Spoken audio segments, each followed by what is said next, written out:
ফের অভিযোগে বিদ্ধ হাসপাতাল, গাফিলতির বলি শিশু।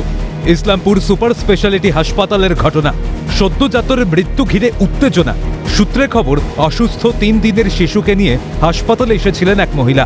অভিযোগ, বুকে ইঞ্জেকশন দেওয়া মাত্র মৃত্যুর কোলে ঢলে পড়ে শিশুটি। বিষয়টি ধামাচাপা দিতে তড়িঘড়ি মৃত শিশুকে কিষানগঞ্জে নিয়ে যাওয়ার নির্দেশ দেন কর্তব্যরত চিকিৎসক। এমনকি শিশুর ডেথ সার্টিফিকেট চাওয়ায় হাসপাতালের তরফে দেওয়া হয় গ্রেফতারির হুমকি। হাসপাতালের এহেন অমানবিক ভাবমূর্তির বিরুদ্ধে ক্ষোভ উগরে দেয় শিশুর পরিবার। আপাতত শিশুর মৃত্যু প্রসঙ্গে মুখে কুলুপ এঁটে বিতর্ক এড়ানোর আপ্রাণ চেষ্টা ইসলামপুর সুপার স্পেশালিটি হাসপাতালের।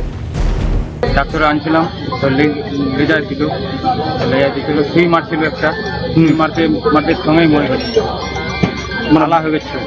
সুই মারার সাথে সাথে বাচ্চাটা মারা গেল। আমি বললাম বাচ্চা তো মারা গেছে। पहले मारे दिले सुई दे मारे और बात को तुम्हारा किशनगंज ले आओ नहीं तो सिल्लीगुड़ी ले आओ।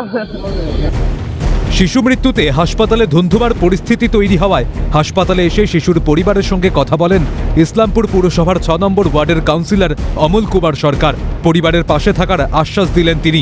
পরিস্থিতি সামাল দিতে ঘটনাস্থলে আসেন ইসলামপুর থানার আইসি সহ বিশাল পুলিশ বাহিনীও।